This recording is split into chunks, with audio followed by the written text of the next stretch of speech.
پاکستان نے کیسے ہاروپ ڈرونز کا مقابلہ کیا ہے؟ پاکستان انڈیا کے پہلے دن کی جنگ کے بعد معاملہ جب ڈرون جنگ پر آیا تو انڈیا نے اسرائیلی ساختہ ہاروپ ڈرون استعمال کیے جو انتہائی جدید سرویلنس کرنے کے حامل اور خودکش ڈرون ہیں، لیکن کیا پاکستان ان ڈرون کو روک پایا؟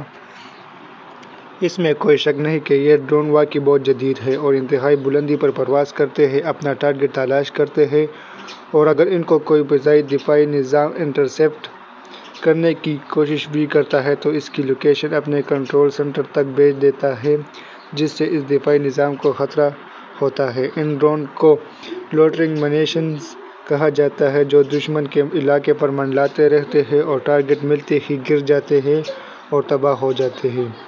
پاکستان نے 2024 میں آذربائیجان میں منعقد ایک دفاعی نمائش ADX 2024 میں اپنا ایک جدید ہتھیار اینٹی UAV سسٹم متعارف کروایا تھا جو ایسے ڈرون کو ڈیٹیکٹ، اینٹی ویو، ایسے سرویلنس، ڈیٹیکٹ، ٹریک اور جیم کرنے کے لیے جانا جاتا ہے۔ Spider anti drone system anti UAV ایسے سرویلنس کرنے والے ڈرون کو انگیج کرتے ہیں، ان کو جیم کرتے ہیں جس سے ان کا کنٹرول سینٹر سے رابطہ منقطع ہو جاتا ہے اور وہ نیچے گرنے لگتا ہے۔ جب وہ کم بلندی پر آتا ہے تو اس کو اینٹی ایئر کرافٹ گن سے گرا دیا جاتا ہے۔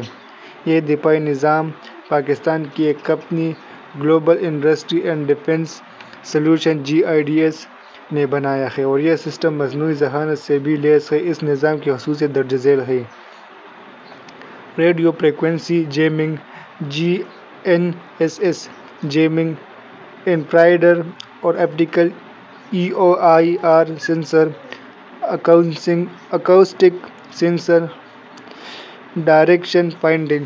اس اینٹی ڈرون سسٹم میں 400 میگا ہرٹز سے 6 گیگا ہرٹز تک فریکوینسی اسپیکٹرم کو ڈیٹیکٹ کرنے کی صلاحیت ہے اور 2.4 گیگا اور 5.8 گیگا ہرٹز کی ریڈیو فریکوینسی کے کنٹرول سگنل کو جیم کرتا ہے۔ سب سے بڑھ کر اس اینٹی ڈرون سسٹم میں مصنوعی ذہانت کا استعمال ہے۔ اس میں انٹیلیجنٹ فریکوینسی ٹارگیٹنگ کا استعمال ہوتا ہے۔ اس طریقہ کار میں ڈرون کس قسم کا ہے، کس قسم کا کمیونیکیشن سسٹم استعمال کر رہا ہے اور کس قسم کی ایویشن ٹیکنیک استعمال کر رہا ہے بخوبی اندازہ لگایا جاتا ہے اور اس کو نیوٹرل کیا جاتا ہے۔ اس جنگ میں کون جیتا کون ہارا چھوڑیں، بس یہ سوچیں کہ اس وقت ہم کسی بھی قسم کی مسلط کی جانے والی جارحیت کے خلاف مقابلے میں کہاں کھڑے ہیں۔